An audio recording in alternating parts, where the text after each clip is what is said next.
Welcome back to Whence Came You, a Masonic podcast featuring research papers and discussions related to Freemasonry. I'm your host, Brother Robert Johnson. This is episode 218. In the news this week, there's just been a lot of talk about the Grand Lodge of Georgia and their official edict about homosexuality not being allowed within the lodge. I'm not going to go on a soapbox like I have before about the issue, but this is 2015, and I think we all know that all men are created equal, and we should treat them as such and give every man his chance to join the greatest fraternity in the world. In other news, we had a great episode, and we hit another hot topic on the Masonic Roundtable. We talked about criminal background checks and their place and their usefulness and their use as a tool to make sure we are, we use that cliche, guarding the West Gate. And I think we all kind of came out of that right in the same kind of area, which was it should be used when you need to use it at the lodge level. Local level. So very interesting conversations, and if you want to join the conversation about that, go check it out on the Facebook event page, or you can check it out and post some stuff on the Winding Stairs group, your best place for civil discussions regarding Freemasonry. So last week I had a segment I forgot to run, which was Worshipful Brother Adam Thayer had a nice conspiracy piece regarding French Masonry, and I think we're going to start this week off with that. And then we're going to go into a conversation that I had with Frater O, and we took the conversation everywhere. We went from why Esoterics isn't in lodge anymore, why it's coming back, and everything in between. We got on a bunch of tangents as well, so you'll feel like you're just sitting at a table after lodge and hanging out. So I hope you guys enjoy that conversation as well. We'll come back and we'll wrap it up with the famous Freemason. But for now, let's go into this great segment with Worshipful Brother Adam Thayer. The following is taken from the deepest, darkest corners of the internet, the Bon Appetit magazine website. This is the first in an occasional series investigating the influence of Freemasons in the world of French cuisine. Amid the whisks, spatulas, and other specialty pastry utensils of Mora, Paris's oldest culinary supply store, founded in 1814, is a door marked forbidden. And behind that door is the office of Mora's director, Chef Christian Millet, who runs the bistro Le Pouillet Riouillet and is himself president of the French Chefs Association. I have come to Mora, entered that forbidden door, and made my way past glass vitrines containing copper chocolate molds that date back to the Napoleonic era to ask Millet, sitting behind an imposing desk, an unusual question. Are you a Freemason?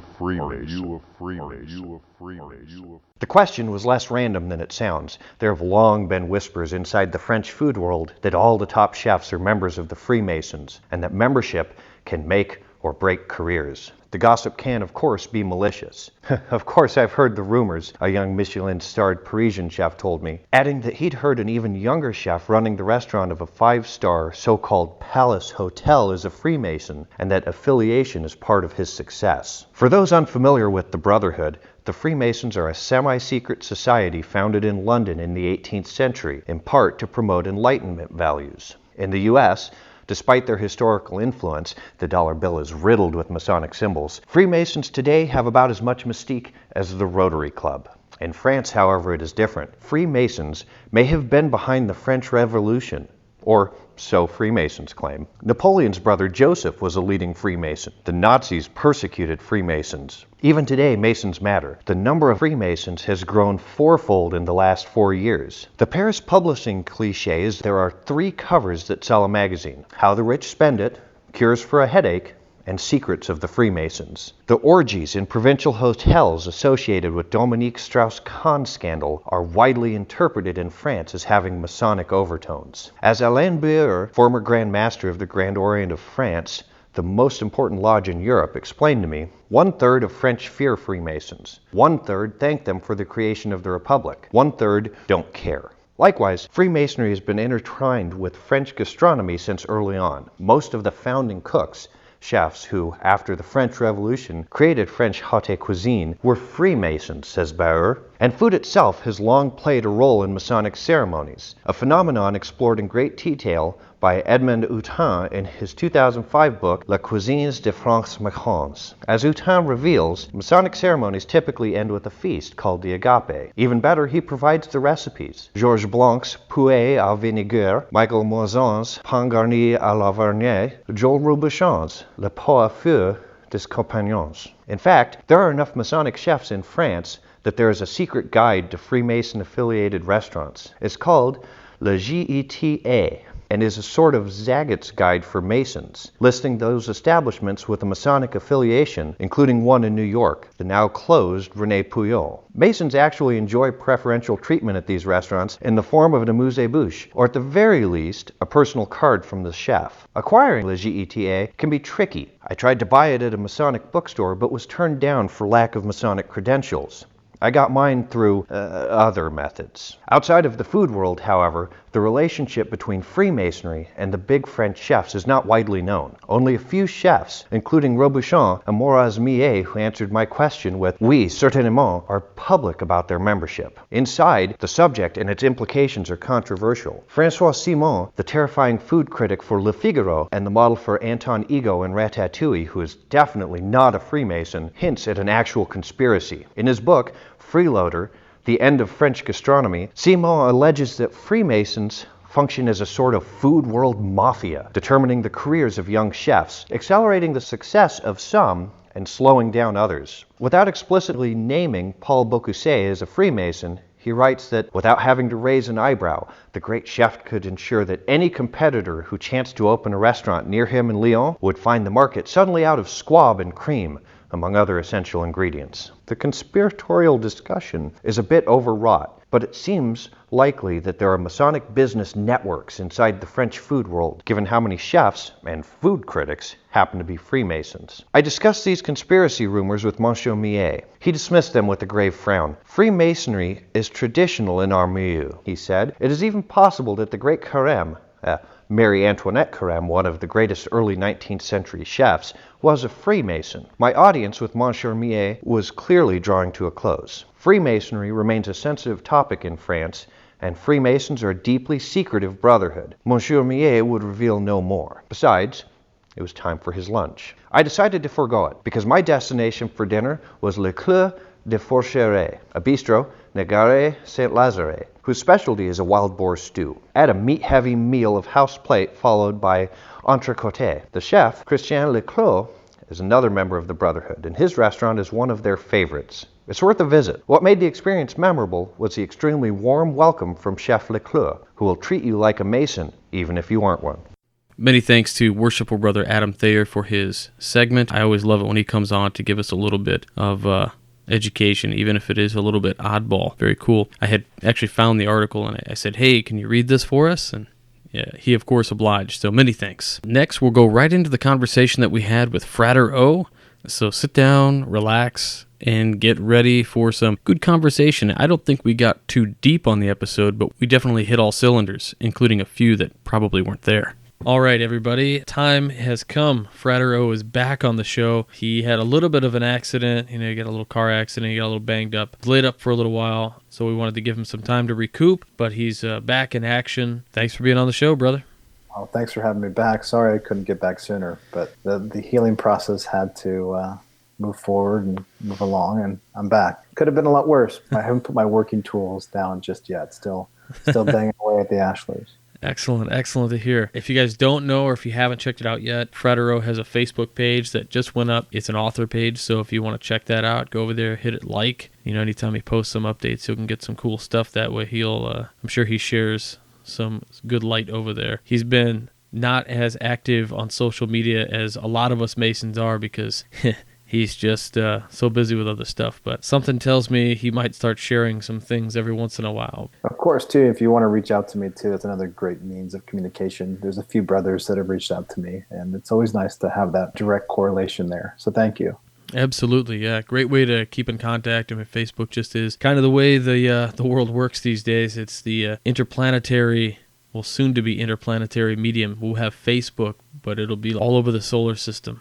So, we've talked about a lot of different things, and really what we find that is fun for us and is fun for the audience is just when we throw a topic out there and we just shoot from the hip and start talking about it, because what we end up doing is, of course, introduce a topic, and then we hit on all cylinders, and pretty soon we've gone from A to Z and back again, exploring these things, and we'll get people emailing us asking for references of, hey, in minute 26 and 13 seconds, you guys talked about XYZ. Can you guys send us some links? And so Frater O and I are flipping through pages. Where did we read that? Where did we read that? And shooting out links to Amazon books and, doing all this other stuff. So that's kind of what this episode's going to be. It'll be a really good talk. We had some loose guidelines, which kind of see where it takes us. But one of the main topics that I kind of wanted to hit on this week was the idea of esoterics, esoterica, and how it exists in society today, as it's viewed very strangely under the guise of, New Age. I think that probably very heavily laid into that area, because I think if you kind of trace a lot of that stuff back to, of course, there were people like Milton A. Pottinger in 1905 and A.E. Waite and, of course, Hall. But I think one of the most prolific kind of people to bring about a New Age way of thinking and made this kind of crossover between what I guess would say the normal people and what we would consider, let's face it, the kind of things a lot of the people who are into esoterica today, back in, say, 1950, 1940, 1930, would probably be considered weird. We wouldn't just go out, have our copies of New Atlantis or whatever on the shelves, or Secret Teachings of All Ages. These kind of books really weren't on the shelves like that, I guess. But I think somebody who kind of brought that and made that threshold cross was Edgar Cayce. He was a medium who basically lost his speech one day. He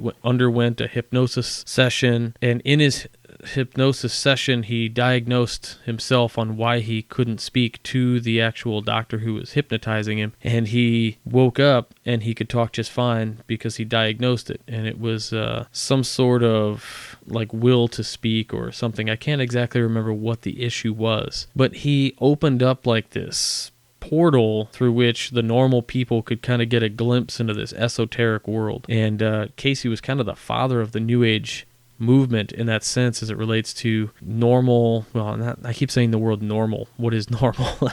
The way most people would think about concepts like spiritualism, holistic stuff, things like Reiki, or things like acupuncture or meditations or whatever it would be, they make this free association with that guy. And even though there were much deeper fellows who came before him, he kind of had that opening up, and he connected these ideas of Atlantis and this antediluvian society that existed before recorded time. And, he predicted that we would find Atlantis one day and all this stuff. But what I find fascinating is in those times, we were very esoteric. In the paper we read by Albert Mackey, and we talked about that paper he read where Masons read, but they don't understand what they read, or some Masons just don't read. And he wrote that at a time, in the late 1800s.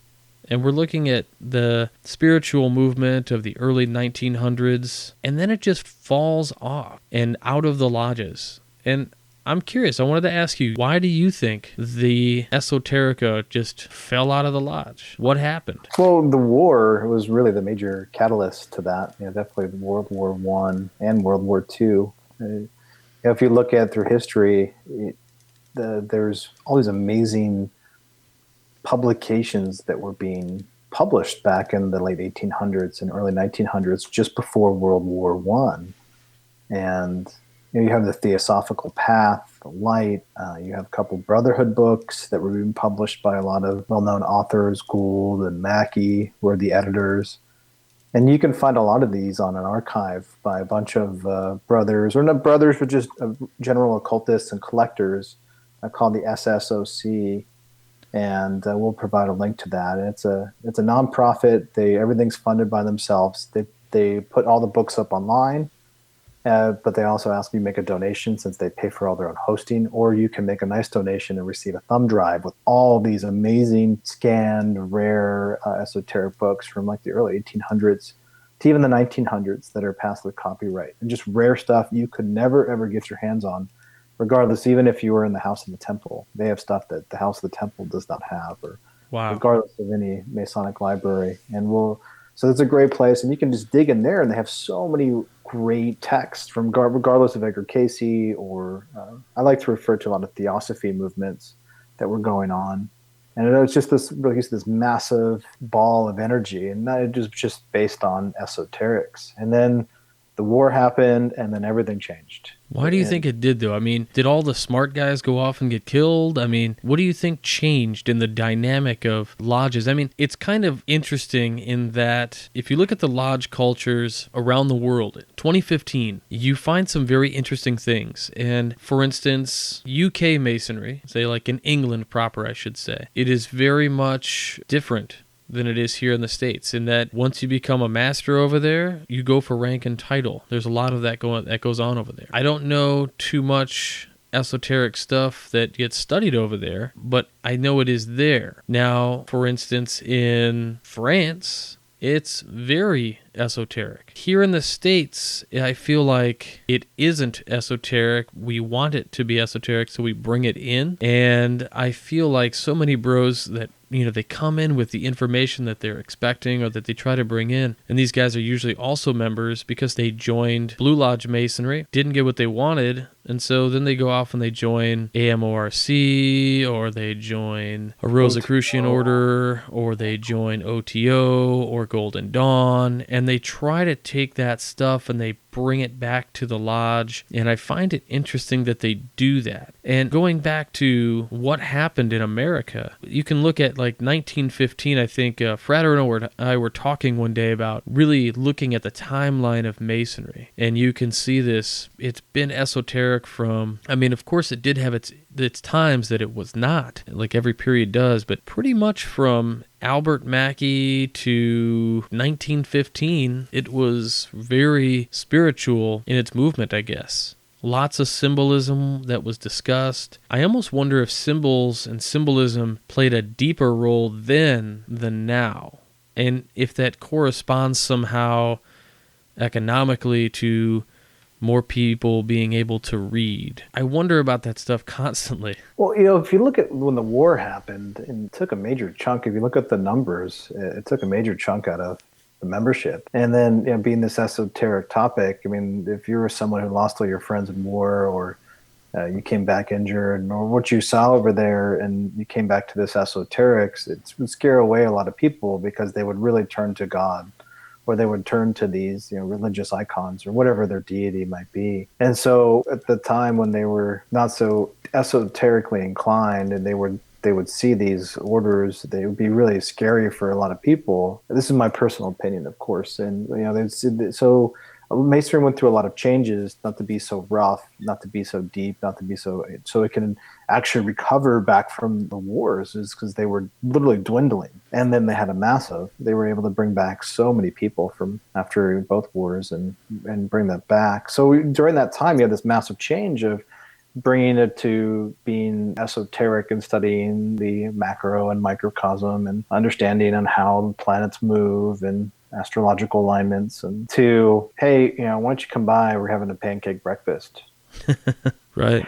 Or the good old boy club, which a lot of lodges have become, which have started to die off, and with a bunch of old gentlemen that have kept it that way, to the good old boys club that smoke cigars, and they don't let new people in, or they're really judgmental and they don't focus on their Masonic teachings.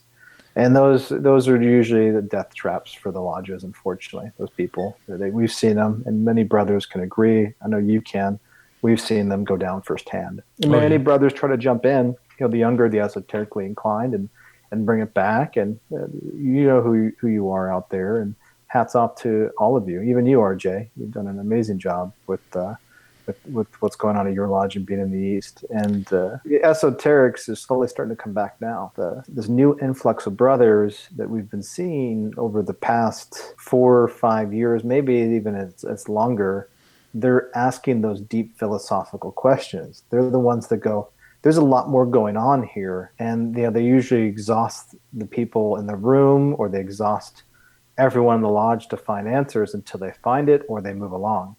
And sometimes those brothers who don't find it inside the lodge, they find it externally and they bring it back to the lodge, which you mentioned. So, Yeah, I find it interesting, for me anyway. I am involved in the education, Masonically in Illinois, in one of the biggest ways I guess I could be personally, which is, I started off as a lodge educator, and then I became a district educator, and now I'm actually on the board of education for the state, for Masonic anyway. And it's interesting because you have to find this balance between tangible education and education that would make you think, which is difficult to do because you kind of have to know your lodge. And I get a lot of brothers who will call me and they'll say, well, how did you introduce education? How did you do this? Well, it's a delicate dance that you have to do because you have to understand the dynamic of your lodge. And when you don't understand it, you run the risk of really upsetting some folks.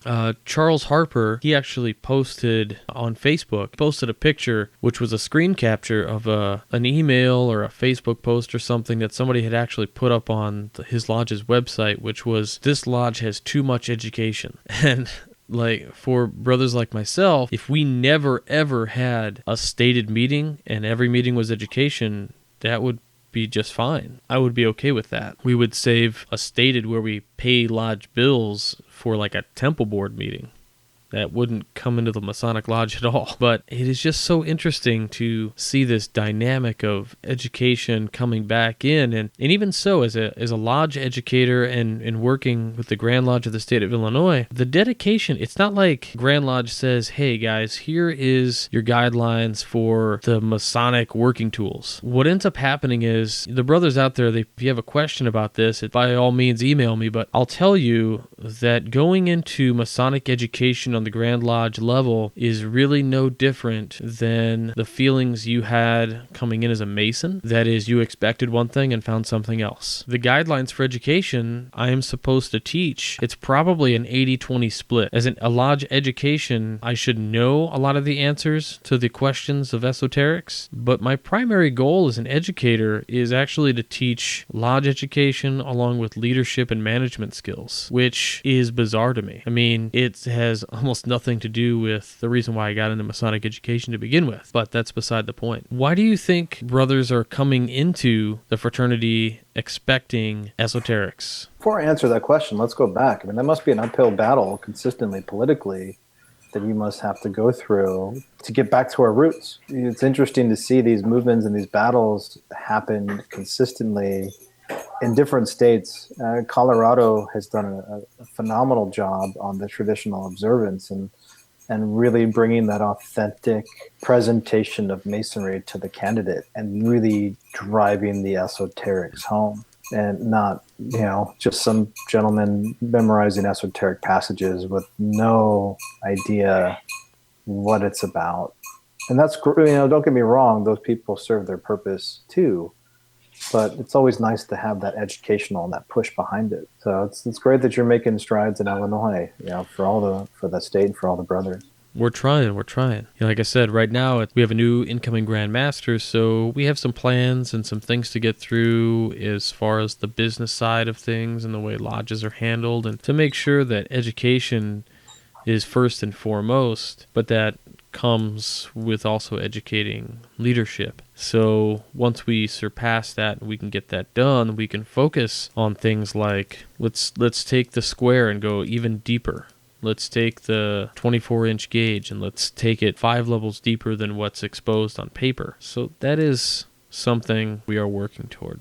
Again, so what do you think guys are coming into lodges expecting esoterics for? Right now, it's an interesting time in history. There's been so many uprisings, regardless across the country, regardless if it's Brazil or the Middle East or parts of Europe. There's a lot of civil unrest, a lot of stirring of the pot, so to speak. And if you look at throughout history, there's always been a mechanism of control, or there's been really dogmatic systems at the helm. And a lot of people are searching for deeper aspects because usually they don't start resonating with the religion, or if they don't start resonating with their current belief system, regardless of whatever it may be, and they're looking for deeper answers.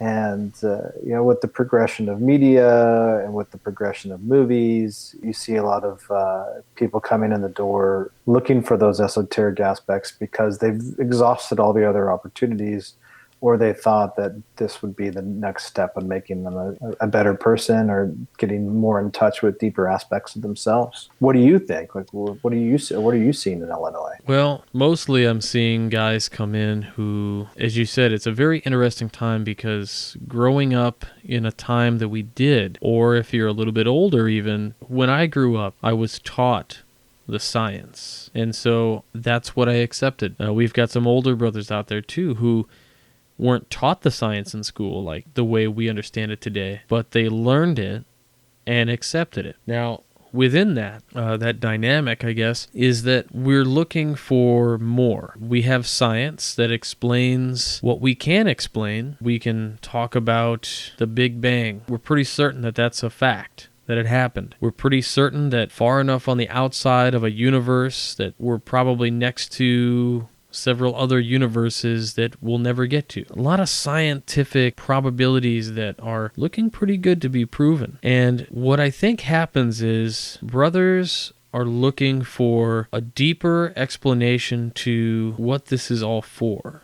So when we're looking and we're told that, yes, 1 + 1 most likely, in all probability equals 2. Don't worry about all the empty space in between. But I think as Masons, as people who ask questions, they are looking at the infinite number of decimals and digits in between the number 1 and the number 2. They're looking for the answers that dogmatic religious systems can't give. Their only answer is faith. And for a lot of people, that's just not enough. And to the religious, they will say that if that's not enough, then I don't know what to tell you because you just have to have it. And that answer doesn't work for a lot of people. I think the Masonic Lodge fulfills that, or they want it to fulfill that aspect. They want to have a place to go to explore philosophical ideas, theological ideas about God, nature, and the reality of things. We, of course, never give an answer. We're never given an answer. We never find an answer, but we find like-minded individuals, or at least we hope to find like-minded individuals to talk about these things. Know that we're not alone in our thinking, and that maybe there's enough voice, thought projection, whatever you want to call it, to make you not feel like you're crazy or thinking that there has to be something more. And I see a lot of brothers today that come into the lodge that actually struggle with the first question they're asked, which is, do you believe in a supreme being? And so many brothers, because the dogmatic thinking over the years has been that God has to be the supreme being. And what is God? Well, God is supposed to be some ripped out, super humongous, awesome bodybuilding dude with white hair wearing a toga who looks like Zeus and who plays human beings like marionettes. And I think that's the idea of maybe what God is supposed to be to the men who uphold those rules. And for so many brothers who come into the lodge today, they look at the supreme being or the supreme power as non-tangible. They don't assign it a sex. They don't assign it a being. They don't assign it a name. And sometimes they're denied entry into a lodge because they can't define it. And I think that's to the discredit of the lodge, because I think trying to define the supreme power is insulting to the supreme power. And the same respect, I wonder if a guy comes in the lodge and says, my belief in God is simply the belief in the creative force of the universe. I'm sorry I've gone off on this tangent, but the belief in a supreme being all of a sudden becomes predicated on if that being or thing has a book. And unfortunately, it doesn't. always have a book. And so I see a lot of that. That's what's coming into lodges today. Men struggling with that one question. They love charity work. They love philosophy and esoterica, but they don't have a holy book for what they believe. And because of that, I mean, I had a past Grand Master giving a guy kind of the third degree about his belief. He's like, well, no, I don't believe in God like that. Well, then I don't know that you'd be a good Mason. And I kind of thought, that's some really awful thinking for somebody who is a Grand Master to have such a stigma and such a backwards mindset about who and who can't be a Mason. But this Grand Master in particular, I mean, he's super awesome guy, super wise, but I don't agree with him in that aspect. I mean, he really feels that Masonry is a Christian organization, or at least we're a Christian organization that accepts other organizations. And that just isn't true. I mean, when the Duke of Sussex came on board in England back in the day, he said, hey, anybody can be a Mason as long as they have a belief in a supreme being. And that was that. That was back then. And today, for whatever reason, it's kind of gone to the wayside. But maybe that's just America. I don't know. Men who are joining today are either joining a lodge who doesn't have what they want, definitely has what they want, and maybe they're super happy. Guys in Colorado had the highest growth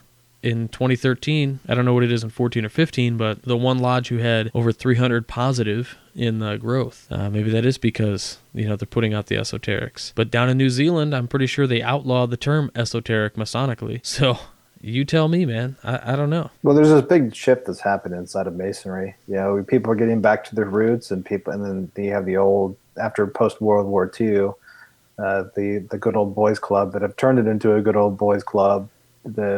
They're trying to keep it that. And it's interesting to see this shift. There was a time when I was really heavily involved with the retention and being really active in my district and my local lodge and really try to help out at that. But, Massachusetts is the state where I got my third degree. I started in California and got my first out there, and shocking correlations between the two different states. And, Massachusetts is known for doing the wonderful, as you call blue lightning out there, the one-day class. We're the ones that kind of started it. And it's such a disappointment is because I think the statistics I saw, 80%, I think it was higher than that. I think it was 85, almost 90% of the one-day classes never came back. So you think came back. It was just a thing to help them along in their business accolades? So, just being a business person or just being a normal person is looking at that and going, okay, this is not working. This is diminishing the product. This is horrible, what we're presenting, what's going on. Instead, we keep doing it. And if you look at, the retention rates, and there's some great brothers in the state who do some amazing lectures on retention and focusing on the quality of product and presenting the quality of product so that way they come back more. And a lot of them don't. You've traveled to a lot of lodges, and it's interesting when you walk into a lodge that has it, that it's clicking, because everyone is literally vibrating that beehive the same way, and everyone's friendly. You're a brother. You're open. And there's been lodges I've walked in, and I'm visiting in my state or even out of state, and no one will talk to you. You just kind of walk around, just hanging out, and no one will talk to you. Yep. So that just sets you the mindset of from the top down and what's going on. And you got to love those lodges too. Sorry, I'll get off my soapbox here in a second. No, don't. I've been the past master of my lodge 4 times. You should not be telling anyone that, because all that tells me and everyone else is that your lodge is broken and it's not working, and you're literally filling holes with your fingers. So you said a great point. People have a fit when we talk about a lodge like a business because of our due structure and we have to pay for a building and blah, blah, blah, blah, blah. Okay, I get it. But one of the other reasons why we should look at it like a business is because of the one thing Frater O just said is our product. What is our product? And we offer, as the premier gentleman's club of the world, okay, not the kind of gentleman's club with ladies running around in nothing or little things. The kind of organization that is a club for gentlemen. And in some areas, there are ladies who have lodges, and there are co-Masonic lodges. And that's all well and good, but these are premier organizations that teach damn near the closest thing to philosophical truth as you can get to the individual person. And that's our product. And when you have a Blue Lightning or something of those natures, again, I have so many friends who have gone through Blue Lightnings, and so many of them are active and amazing and awesome. And this isn't about those guys. This is about, I have a lodge that I know of, that's all I'll say, that got rid of 85 members in 1 year. They suspended them for NPD, which is non-payment dues, and 85 members. It is unprecedented number to suspend people. Over $20,000 in arrears. What does that tell you?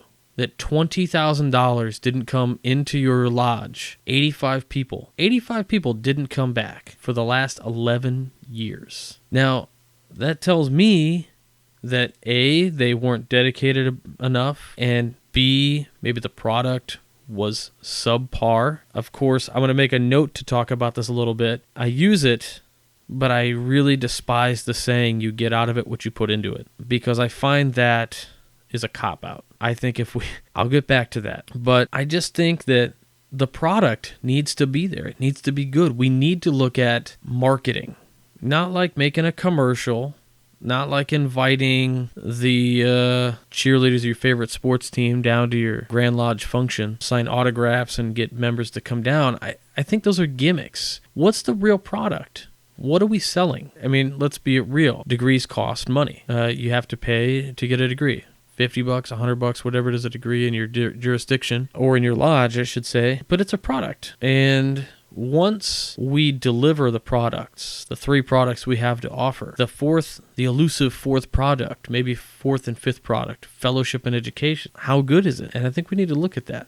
And I should definitely mention that this lodge who suspended 85 members actually has since gone on to be one of the healthier lodges in the district. They've refocused their efforts on education, on degree work, on fellowship, and they're really a great lodge.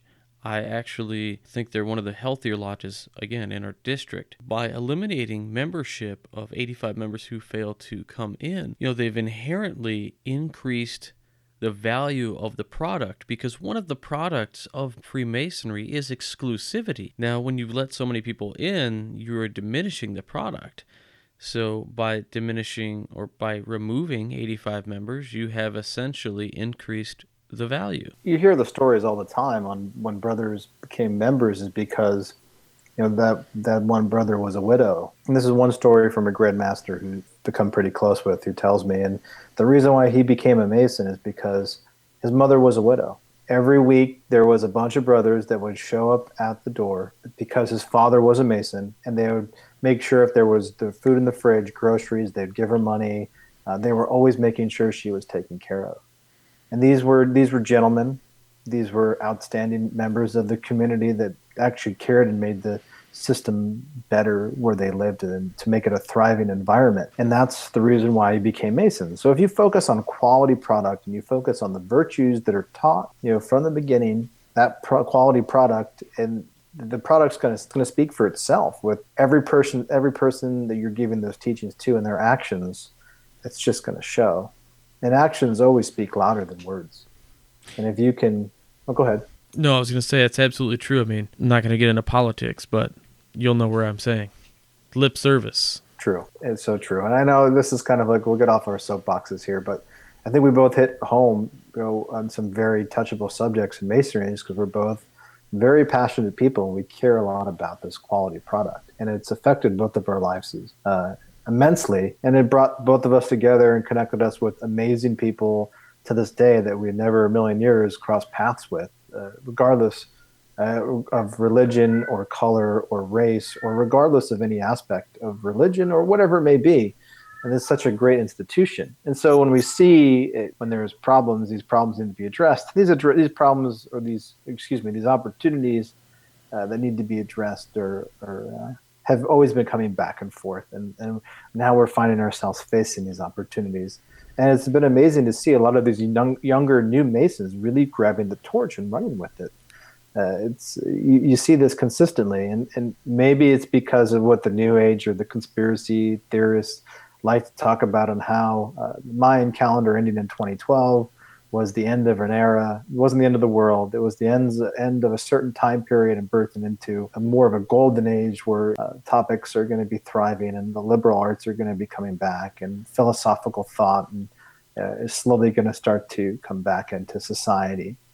So my question, I guess, you talked about this younger generation coming in, and I think that's a really key point in that our parents or the guys who came, so we had like essentially the old guys in our lodges are our grandfathers' ages, because for guys like Frater O and I, who are in our 30s, or early 30s anyway, we grew up with a set of things that we knew about. How to make a website for free, how to manage a social media site, how to do this, how to do that. And we largely learned trial and error and just played around on the internet. We grew up in the advent of the internet as it is today. And so when we can go into a lodge, right, our grandfathers are like, whoa, I don't know about this social media thing. That's not the way we've done it. It's not the way we did it. We mailed stuff. Well, 90% of the world is on email now. There are millions and millions of people on Facebook. And so these guys are like, oh, wait, you don't have a social media page? Let me go ahead and just make one for you guys, and I'll manage it. No problem. Easy peasy. And they do it, and they do a great job. And that's where it starts. And we're coming in, and we're like, we're so eager to give. Let me give you what we learned. And people think we're like, oh, you guys are so great for doing this. Are you kidding me? This is child's play. I could have been doing this when I was 8 years old, because we grew up on this. This is how we learned. I mean, I was getting tossed out of America Online chat rooms for terms of service violations when I was 13. So we know how the internet works, and like the advent of all the different avenues that we can go into, and just kind of helping the craft that way. We want to get involved. And unfortunately, in some areas, it does get stifled. You brought up the social media thing, and I know Massachusetts has been pretty tough here. And now that Illinois has issued their edict in regards to social media policy, I mean, how do you feel about Masonry in general, being so used to being like a very secret, closed off organization to the public, and now having social media pages and these edicts and everything that go along with it? How do you feel? Well, my feeling on it is kind of skewed in some ways, because A, I knew it was coming. B, I felt the need that, and I'll take the hate mail, guys. I'll take the hate mail. I find a social media policy refreshing. And I will tell you, and I'll give you a minute to sigh or yell at your radios. I find it refreshing because we wouldn't need it if common sense was common. I wake up every morning. I'm friends with a lot of people. I try to keep my friends list low on Facebook. I've got a lot of requests sitting in the queue, and I don't just kill them because I think that's rude. But I wake up every morning, and probably 2/3 of the people I'm friends with are Masons. And I will tell you that if your cover photo on Facebook is your lodge, and your Facebook photo is you, and you're decked out in Masonic stuff, and you're posting every day things that are questionable in a moral kind of way, I don't know how to say that. If you wouldn't walk into Leave It to Beaver's house and toss a picture of whatever you're posting on the kitchen table for the kids to read, I don't know that you should be posting it on Facebook publicly. Okay, we know that you can manage public and friends only lists, so if you're leaving that stuff public, I think that policy has good standing and good feet. I mean, if you're like I am, I manage a public post, and I have some public posts, I have some private posts. I try to keep my political stuff just on my friends only, so that just in case I post something that might rile some folks up, I don't want my opinions being taken as the general opinion of Masonry, which is what can happen, and it will happen. I mean, it's proof. Look how many things are out there. I mean, the whole Illuminati confirmed, goofball thing. I mean, that's there because of that. That's there because somebody thinks that. I think a social media policy is good. Do I think it's a bummer we have one? Yeah, but I think it's a bigger bummer that some brothers don't know how to keep it within due bounds. That's what I find the bigger bummer. So, whatever. It is what it is, but I think it's okay. Well, if you look at Masonry, it used to be, and it still is in some places, but not in a lot of lodges, where it's a premium product. Yeah. Same product. I'm not talking about a consumer good for those people that are listening. I'm talking about what we're presenting. And when I think of Masonry, I think of a bunch of gentlemen getting together in tuxes or black suits and enjoying fine things and having deep discussions on events in the future, not about themselves, and about how they can better the society around them, and how they're bettering themselves through internal work to make those effects on the macrocosm. Because those internal changes and those overcoming of demons makes those huge, huge, huge, huge changes in the world, let alone your community. And personally, I'm not a fan of social media for that product because the law of diminishing return steps in. Now we're diluting this product because we're getting so many opinions and so much out there that's literally diminishing this product. Versus if you look at a lot of these premium companies, they always focus on a quality product and they make sure that they don't whore out their brand or they don't whore out their product. They're really in control. And if Masonry now, it's out of control, where before it used to be really behind closed doors. You would see the square and compasses places, and it was alluded to, and there was not much discussion, which let alone right there, creates so much more buzz. And now that buzz has kind of been gone, and you see this, like you say, everywhere. People on Facebook with their gear, and I mean, how many photos do you see people with their rings? I mean, that's the first degree. You learn about intrinsic things, and so it's like what we're teaching in lodge and then what people are presenting, not all of them, but some people, you see this consistently, are two different things. And it's just disappointing. And so for me, as a marketer and being my experience and where I come from, it's just disappointing to see and what's happening to the product and where it's going. I would totally agree with you. I mean, I do a lot of sharing. And my reasoning is to drive excitement over a product. Hey, check out how cool this is. Do you want to know more? Let's talk. Let's get you into a lodge. That's my take on so much of it. That's why I really started the podcast outside of my lack of receiving education. And again, my lack of receiving education. Do you see how I have implied that somebody didn't give me something? So that's wrong in general. Just don't ever feel like your lodge didn't give you education, so they wronged you, which I guess is as good a time as any to talk about why I said I hate the term, you get out of it what you put into it. My feeling about that term is that I think that term came from the first people who decided to take esoterica out of a lodge, because you get out of it what you put into it, because I'm not going to put anything into it for you. Again, nobody can chew for you, but on that same token, I guess, is that I feel like the product, again, going back to the product should be some of that education. I think it should be degree, explanations, chit-chat for weeks. I don't think memorization, write me some hate mail, it's totally fine. I don't think strict memorization of a catechism, even though, guys, I did it. I hold proficiency for the state of Illinois, okay? That means I know all of my obligations, long form, by memory, just like many, many men do. But I don't think proficiency equals understanding the degree at all. To me, you memorized something, great. You have a great memory.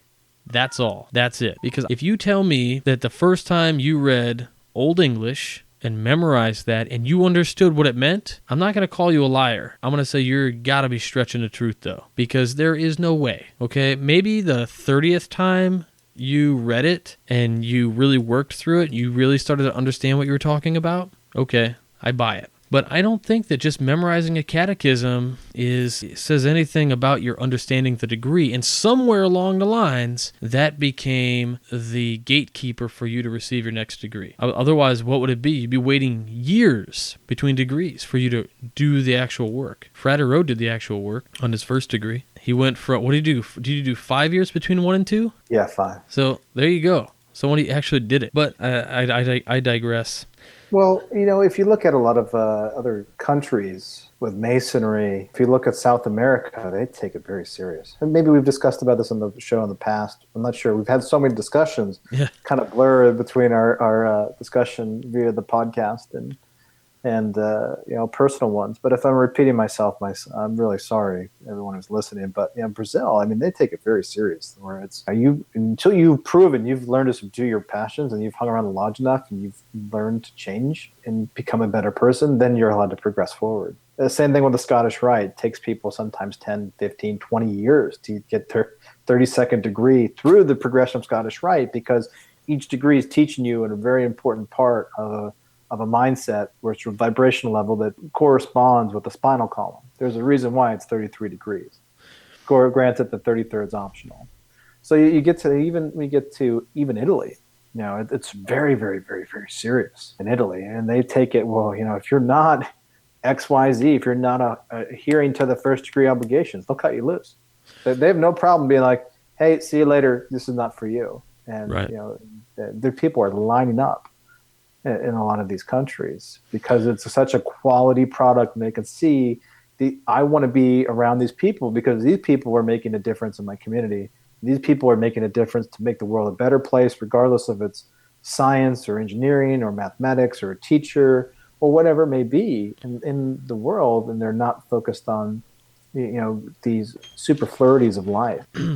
I'm going to pull up a video here while we're doing this, and I'm going to play the video live right here on the show. I'm curious to hear what this video is. You'll love it. So what I want to play, because you touched on something that I thought was really interesting, and you talked about community. And when you talked about community, you said that Masons were involved in their communities, and Masons are there, they're seen, people know about them. So what I find interesting is today on the Valley of Chicago's website, a good friend of mine, Jeff Henson, posted a video on Vimeo from Scottish Rite, and it said it was published 1 month ago, and it says, "What is a Scottish Rite Mason?" And it's the host of the Tyler's Place podcast, Maynard, and he's walking around just asking people, what is a Scottish Rite Mason? And, well, I'll let you guys listen to it. So I'm going to play this video, and we're going to listen just to this video. It's only about a minute long. And so when the video's over, I have something that I want to propose. And it goes back to the community thing. So here goes. What is a Scottish Rite Mason? Audio from the Tyler's Place podcast with Maynard. Podcast out on the street today with my camera, asking folks, what is a Scottish Rite Mason? I don't know. Is that from the movie with Nicolas Cage with Treasure? Do you ladies know what a Scottish Rite Mason is? Aren't they the ones with the funny hats? And the ones with those little carts that they turn around in the parades? Isn't that like a club or something? Like the Flintstones with the Grand Poobahs and the Water Buffalo? Certainly not a Scottish Wrong Mason. I think my grandfather was a Mason. He was a really great guy. So what is a Scottish Rite Freemason? Maynard, I have absolutely no clue. Aren't those the guys that Dan Brown was writing about in the Lost Symbol?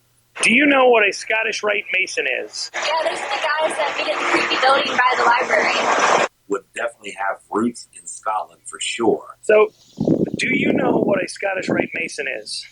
Aren't they the guys that build houses, the bricklayers? If they're anything like Freemasons, my dad said they're trying to take over the world, maybe only Scotland. All right, so did you... I find that absolutely hilarious. Nobody knows. Aren't they the guys who build houses? Are they related to the Freemasons? If they are, my dad says they're trying to take over the world, maybe over in Scotland. They're the creepy guys in the building next to the library. Nobody knows. And I get it. Like, this video is probably, really put out there as a PR campaign to have fun, kind of like jaywalking does. Jay Leno used to do, walk around the streets and ask some questions about various subjects and things, and people would give silly answers and everybody would have a good laugh. But somehow, I really don't think that that's far from the truth, in that they don't know what a Scottish Rite Mason is, because Freemasonry in general, not Scottish Rite, I'm not saying it's not a dig on Scottish Rite. This is Freemasons. We have a failure to interact with the community. We're just not there. My comment on it was literally, I hope there were more that did know. Otherwise, it actually speaks to the failure of our organization to be involved in communities. I just don't see community involvement that much at all. And I think if we had the community involvement, maybe people would know what Freemasons were, or at least a Scottish Rite Mason. One lady cracked me up when she talked about the Grand Poobah from the Flintstones. I mean, I guess that would lead me to another question, though. If you walked around in 1950 and asked what a Freemason was or a Scottish Rite Mason, would more people know? Did we have a better... Oh, absolutely. I mean, have you seen those photos online of just the parades of...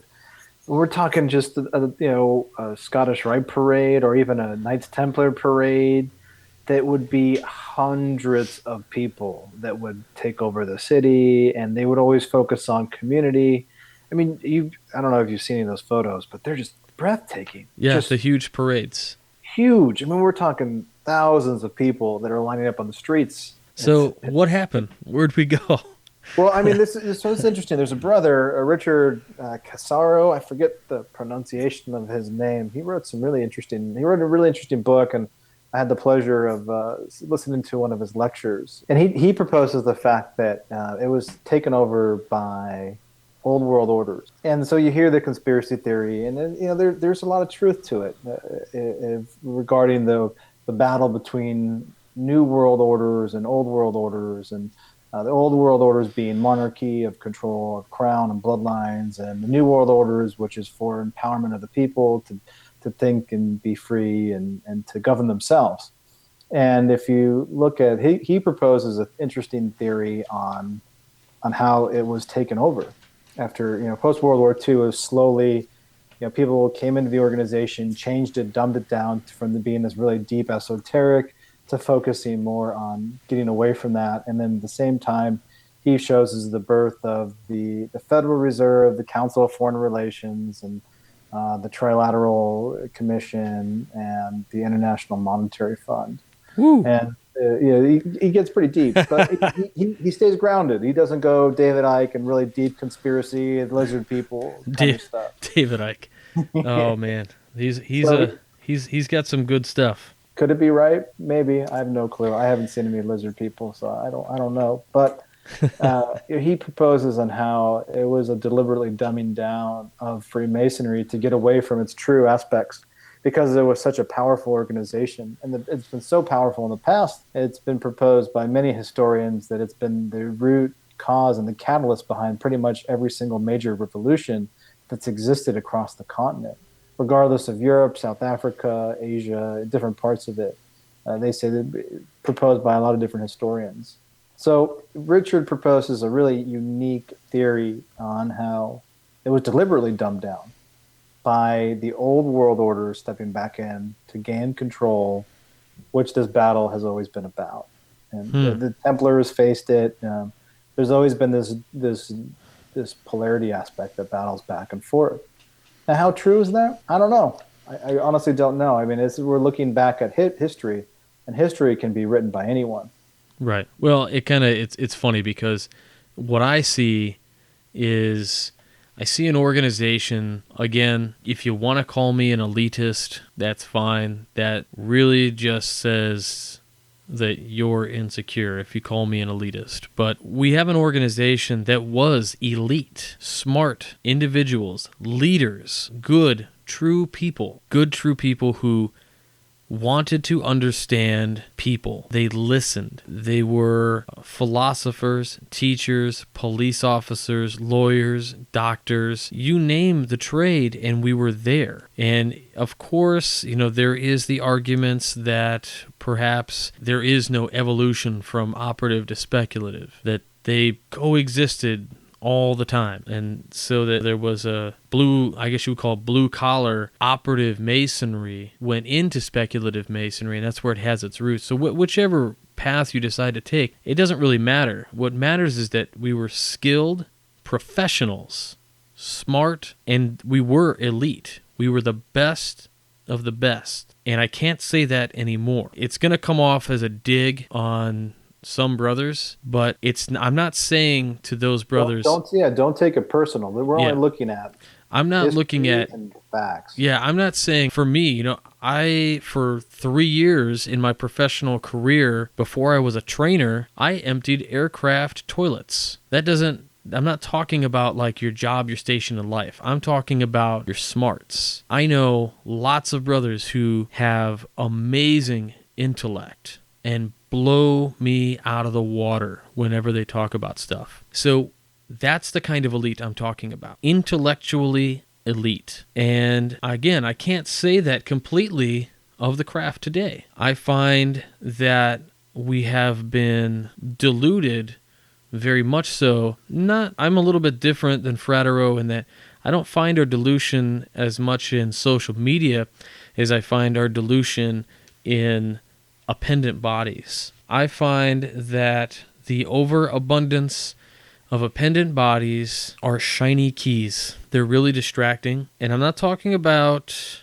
the appendant bodies like the York or the Scottish Rite. I'm talking about other appendant bodies. So whatever they may be, again, you can send me hate mail or whatever. It doesn't matter. I'm okay with it. I just personally think that these side order clubs, some of which I'm a member of, they're not necessarily doing Blue Lodge Masonry any favors. But isn't that a trap of the ego to have you look more? I mean, that's the whole idea that's presented in Masonry with the 3 degrees. Is like it's right there. But the ego is set up to allow you to search for more if you don't keep it in check. And if you don't apply those tools that you're given or you're shown to how to use, your ego will allow you to get away from yourself and allow you to go chase more external. Well, there is one reason that degrees go up in number, and that is strictly ego, no matter what anybody says. They have had the ability to print the chart correctly since they've started printing the chart. It is not a Masonic pyramid with a Knight Templar and a 33rd degree at the top. That is not the way that diagram should appear. That diagram should appear as 3 steps and 2 hallways. That's how that diagram should appear. And what's interesting is that we look for those degrees and those extra truths, and I'm not sure why we do it. For me, it was very historical. I wanted to know the history, and I felt like every time I saw a new degree, I was diving a little bit more into the past. I was diving a little bit more into the backstory. That's what I love, is backstory and the facts and the myth. I love the mythology. And so there's not a whole lot of mythology. It's no secret that I am not like the hugest fan of the northern jurisdiction. I'm not going to get on that soapbox again. But there's no mythology to a degree that has taken place. There's no mythos in a Civil War degree. It's beautiful, and boy, I really do love that degree. But there's no mythos there. So the mythology is what captures me spiritually, intellectually, esoterically. That's what grabs me. And so I attract to that. And that's why I went for further light in Masonry. Did I find what I was looking for? You're telling me you're not part of the Illuminati and you're not a 99 degree? Yeah. Yeah, so I of course I joined York Rite, I joined the Cryptic Council, I joined the Knight Templar, I joined the Scottish Rite. I have not seen all of the degrees of the Scottish Rite in the northern jurisdiction or the southern jurisdiction. I have seen most in both. So I guess I could be almost a 64th degree Freemason because I saw all 32 degrees on both systems almost. I am a member of the AMD. I have attended research societies that have a warrant to meet under the ancient and accepted Scottish Rite, that have a solemn ceremony, which is really awesome. I have been privy to be places where very esoteric things happen in Masonic lodges and the like, and I like that stuff. I find it fascinating, but it helps me understand my initial teachings, I guess, that I found in the Blue Lodge. But there are those appendant bodies, like, I'm just going to say it, and go ahead, send me all the hate mail again. I just don't, things like the Tall Cedars of Lebanon, or the High 12 Lunch Club, or things like that, to me, just... There's so many. I think I heard a statistic that there's over a couple thousand different independent bodies you can join. Yeah, it's just... clubs, or it dilutes the craft tremendously, and that provided people with a place to go 40 years ago when lodges were packed.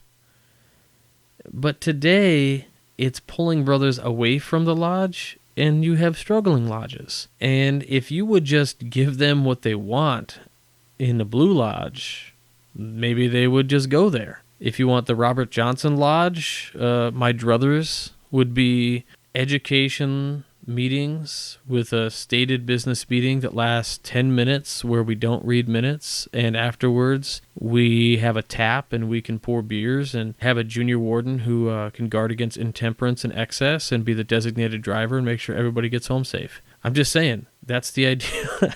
That's my ideal lodge, where we talk about philosophy and esoterics, and we have good fellowship, and we'll talk about excellent things. Now, that's not the lodge I have.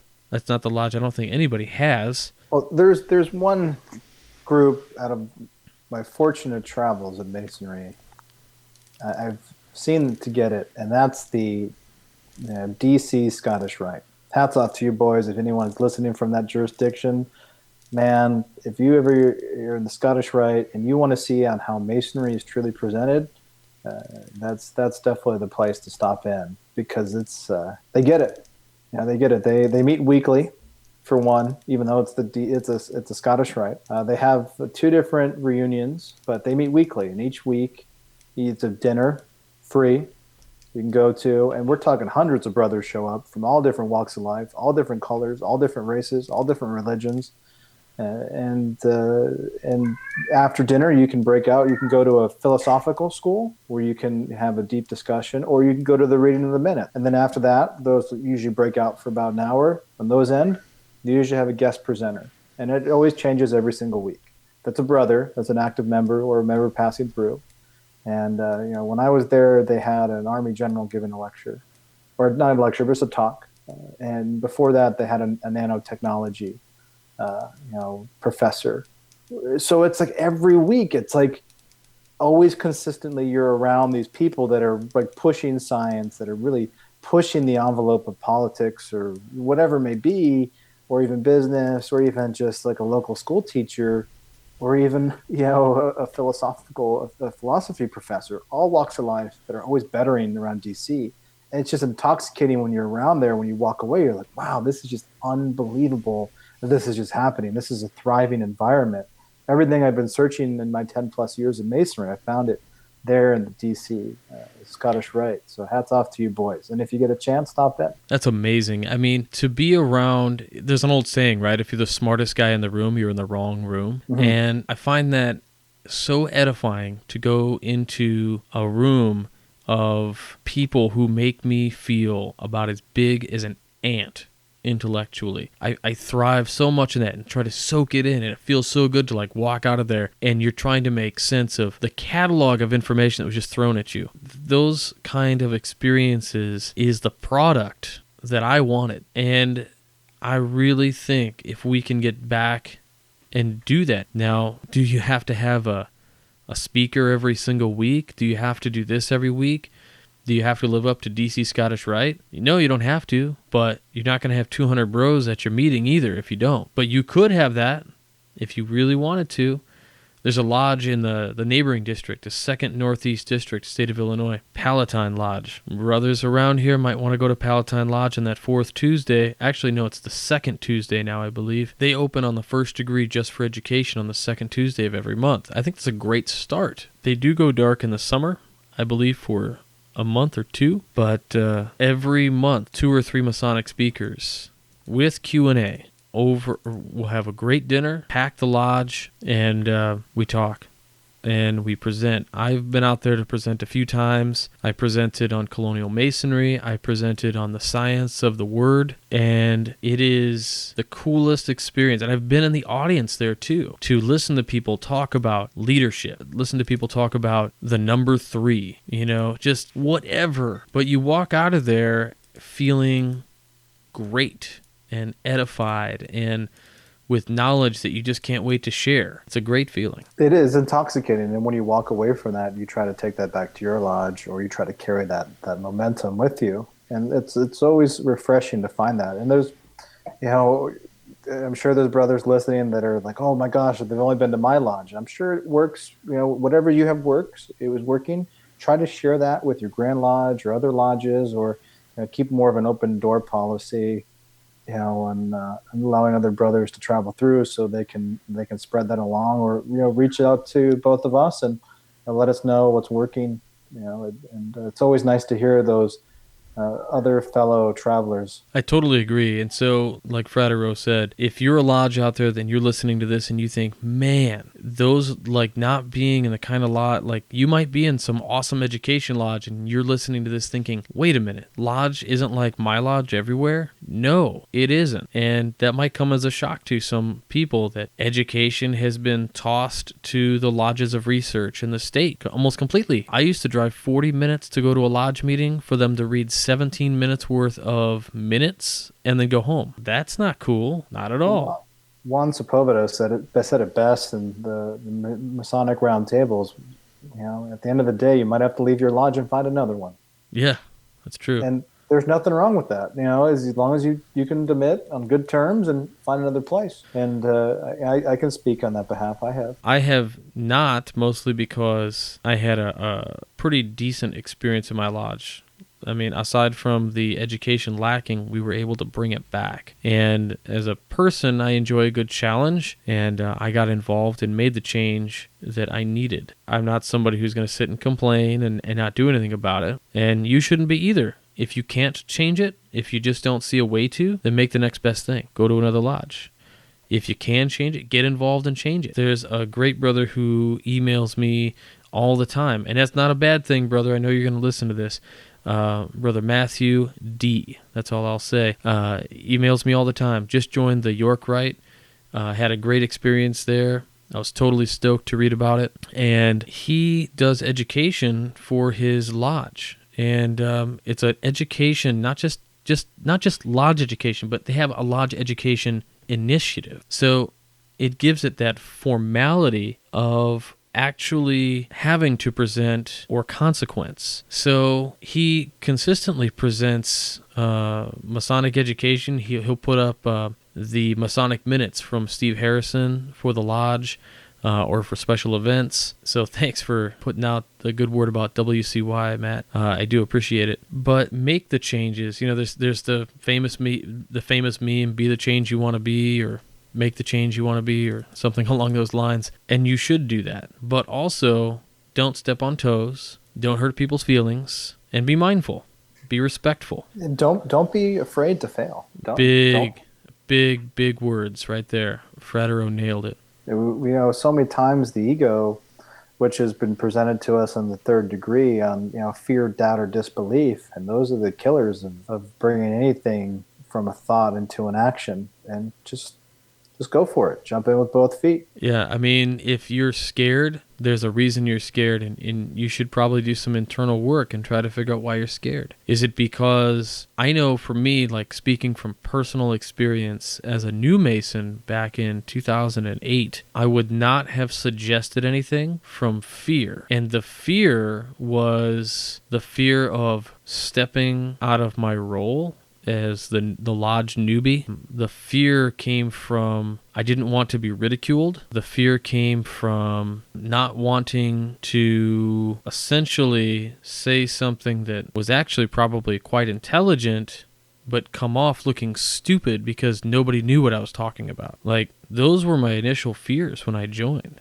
Of course, since then, I mean, now I'm a past master, so I can be grumpy and a jerk all day long. And don't have those fears. I know it's hard. It's definitely hard to want to speak up. And sometimes you're going to feel like you just can't speak up because These are guys who've been in the craft for 50 years, and they know masonry, and what do you know? Well, you know just as much, most likely, if you've done all your especially today's Mason. The boys that are joining now have such a benefit over the boys who joined long ago. We're talking about, Bill Hosler used to write this series, and he still does from time to time, the 50-year Mason, about a guy named Pudge and the 50-year Mason. And Pudge was really smart, and he presented new ideas to the 50-year Mason. And the 50-year Mason presented Pudge with, I guess you would say, alternate perspectives and good advice. And they were a match made in heaven. So you don't always feel fearful of older Masons or how they're going to perceive you by making a suggestion. All they can say is no, and that doesn't hurt you. So diving all the way back, esoterics. Yeah, that's really right there doing the work, putting your demons at bay and moving forward. That's ultimately what it gets down to, and getting into the deeper aspects of yourself. That's really the foundational aspect of it. So I hope you guys had a great time listening to this show. It was really Frater O and I catching up. We talked for 5 minutes before we started recording this, and before that we'd only talked a handful of times in the last few weeks. So I hope you guys felt like you were in the conversation with us. And to continue the conversation, email us, make comments on the page, check out his Facebook page, Frater O. It's an author page. Again, really appreciate everybody listening, and we talk about these things because these are the emails that we get from you, the listeners. We take notes on those things, and we decide to just, kind of shoot the stuff and talk about all of it. And yeah, we jumped from topic to topic to topic to topic, but I hope that kind of kept you engaged and we didn't beat a dead horse too much. Just thanks again, Frater O, for being on the show. It was awesome. Thanks again. All right, I hope you enjoyed that conversation, and we'll go right into this week's famous Freemason. This week's famous Freemason is William Fife, or Will Fife, born in February of 1885, and he passed away in December of 1947, was a Scottish music hall artist, a star of the 1930s and 40s on stage, screen, and records. Fife made his debut in his father's stock company at the age of 6. He traveled extensively throughout Scotland and the rest of the United Kingdom, playing numerous music halls of the time, where he performed his sketches and sang his song in his own style. During the 1930s, he was one of the highest-paid musical hall artisters in Britain. In addition, Fife appeared in 23 major films of the era, American and British, sometimes starring, and recorded over 30 songs, delivered with his own unique style. His singer-songwriter skills are still well today, particularly his own composition, I Belong to Glasgow. This song has been covered by Danny Kaye, Eartha Kitt, Gracie Fields, and Kirk Douglas. Quote, "If your money you spend, you've nothing to lend, isn't that all the better for you?" As a result of this song, Fife became forever associated with Glasgow, even though he was born 70 miles away in the east coast of Dundee, where a street bears his surname. Fife left some rare footage of his stage act, which gives us a glimpse of stage life in those times. In the footage, he performs the Broomielaw sketch and sings his song, 12 and a Tanner's Bottle. The footage came about as a result of a screen test shot for Paith in New York in 1929. Fife was a member of Lodge Edinburgh St. Andrew number 48, and if you go to the Grand Lodge of Scotland's webpage, there is a page there that has some history on this lodge, and there's actually some personal anecdotes about sitting in a third degree next to Will Fife. So, pretty interesting. Check it out. As for that, that's going to do it for this week. We had a long show. I hope you guys really enjoyed it. I tried to keep it as condensed as possible for you. Please check out the Midnight Freemasons, publishing 3 articles a week, Mondays, Wednesdays, and Fridays. Also, don't forget about the Masonic Roundtable. We got a great show coming up. We'll be having a special guest on the program, Brother Eric Diamond from the Ex Oriente podcast. I unfortunately will probably not make this episode. I do have some work meetings that I need to be attending for those nights, both Tuesday and Wednesday, so no lodges those nights. But as for the show, I most likely will not be on TMR on Tuesday, which goes live every Tuesday at 10/9 Central, so please check those out if you haven't already. It is a podcast as well if you don't want to watch live video stream or a recorded video stream. We do, of course, have the podcast. Just search the Masonic Roundtable in your iTunes music store. Again, thanks to Worshipful Brother Adam Thayer for coming on the program and doing our little segment, and I hope you had a wonderful Halloween. Until next week, stay on the level. For Whence Came You, I'm Robert Johnson.